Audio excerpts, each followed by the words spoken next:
ఆదిత్యనాథ్ దాస్ ఆ ఆదిత్యనాథ్ దాస్ను చంద్రబాబు నాయుడు గారు సూచిస్తే రేవంత్ రెడ్డి గారు రాష్ట్ర ప్రభుత్వ సలహాదారుడిగా నియమించుకున్నాడు. ఇవాళ చంద్రబాబు నాయుడు సూచిస్తే గోదావరి బనకచెర్ల ప్రాజెక్టులో ఆయనను కమిటీ చైర్మన్గా పెట్టి దొంగ చేతికి తాళాలు ఇచ్చిండు రేవంత్ రెడ్డి. ఎంత దుర్మార్గం ఇది! అంటే మీరు గోదావరి బనకచెర్లకు ఇవాళ జెండా ఊపుతూ తెలంగాణ గొంతు నలుపుతున్నారు. మీరు తెలంగాణ ద్రోహి రేవంత్ రెడ్డి, ఆనాడు ఉద్యమ ద్రోహి, ఇవాళ నీళ్ళ ద్రోహి రేవంత్ రెడ్డి అని చెప్పి నేను ఆరోపిస్తూ ఉన్నాను. ఎందుకంటే తెలంగాణ ఉద్యమంలో నువ్వు జై తెలంగాణ అనలే, రాజీనామా చేయలే, తుపాకీ ఎక్కుపెట్టిన తెలంగాణ ద్రోహి రేవంత్ రెడ్డి ఇవాళ చంద్రబాబు దాసు అయిన ఆదిత్యనాథ్ దాసును రాష్ట్ర ప్రభుత్వ సలహాదారుడిగా పెట్టుకుంటావు. అంతేకాదు ఇవాళ గోదావరి నల్లమల్ల సాగర్ ప్రాజెక్టుకు అతన్ని అడ్వైజర్గా, అతన్ని చైర్మన్గా పెడుతూ కమిటీ చేసి ఇవాళ ఆంధ్రప్రదేశ్కు వత్తాసు పలికే ప్రయత్నం చేస్తున్నావు. Can we expect Adityanath Das తెలంగాణకు మేలు చేస్తాడా?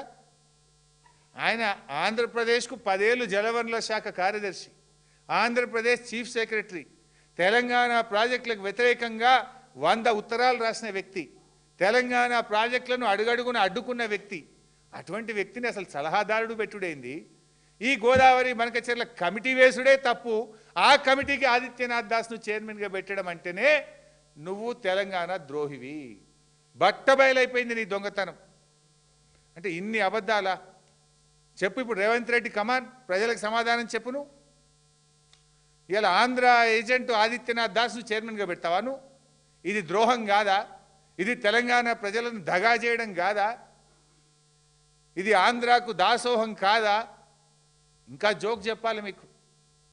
సుప్రీంకోర్టులో కేసు వేసినామంటారు. ఎప్పుడు వేసిండ్రు కేసు? సుప్రీంకోర్టులో కేసు ఎప్పుడు వేసింది తెలుసా బైసాబ్? ఇది గోదావరి నల్లమల్ల సాగర్కు టెండర్, గోదావరి నల్లమల్ల సాగర్ ప్రాజెక్టుకు ఆంధ్రప్రదేశ్ ప్రభుత్వం పిలిచిన టెండర్. ఈ టెండర్లు bid submission closing, tender last date 11 December 2025.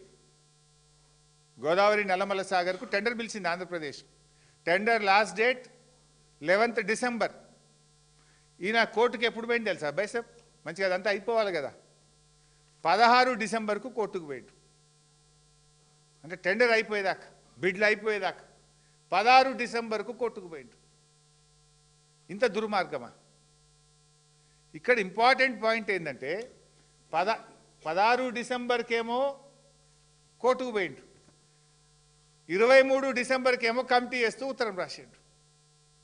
ఇక్కడ 2 విషయాలు మీరు మంచిగా అర్థం చేసుకుంటే, ఫస్ట్ ఏమో టెండర్ అయిపోయేదాకా సహకరించి అసలు టెండర్ ప్రక్రియ ఆపాలని కోర్టుకు పోకుండా టెండర్ 11వ తారీఖు అయిపోతే 16వ తారీఖు నాడు సుప్రీంకోర్టులో ఫైల్ చేసిండ్రు.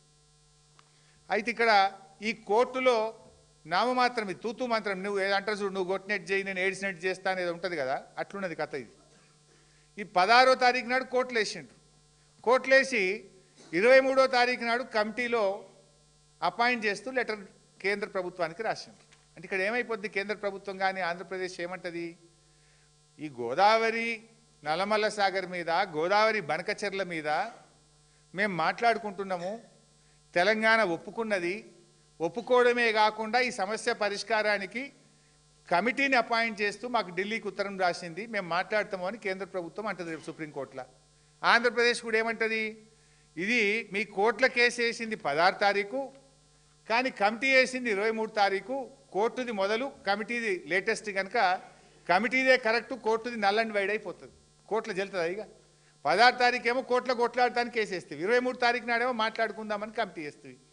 ఇప్పుడు ఢిల్లీ ఏమంటుంది, ఇప్పుడు ఈ సుప్రీంకోర్టు నోటీసులు ఎవరికి ఇస్తుంది, ఆంధ్రప్రదేశ్కు కేంద్ర ప్రభుత్వానికి ఇవ్వాలి. వాళ్ళు ఏమంటారు, అదిగో మాకు ఢిల్లీకి మొన్ననే ఉత్తరం రాసిండ్రు, మీ కోర్టులో కేసు వేసినాక 23వ తారీఖు ఉత్తరం రాసిండ్రు, మాట్లాడుకుంటున్నాం, మేము పరిష్కరించుకుంటున్నాం, ఇది మొదలు కోర్టుల కేసు వేసిండ్రు, తర్వాత మాకు ఉత్తరం రాసిండ్రు అంటారు కదా.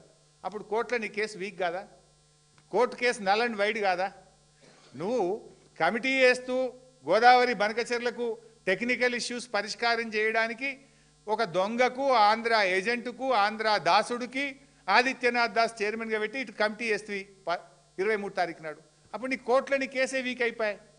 అంటే ఇది ప్రజల్ని మోసం చేయడానికి, మేమేందో సుప్రీంకోర్టులో కేసు వేసినాము అని తెలంగాణ ప్రజల్ని మోసం చేయడానికి ఇటు కేసు వేసిండ్రు, అటు గోదావరి బనకచెర్లకు అనుమతులు సరళతరం చేస్తూ ఇంకోవైపు ఒక దాసుడు, ఆంధ్ర దాసుడితోని కమిటీ వేసిండ్రు.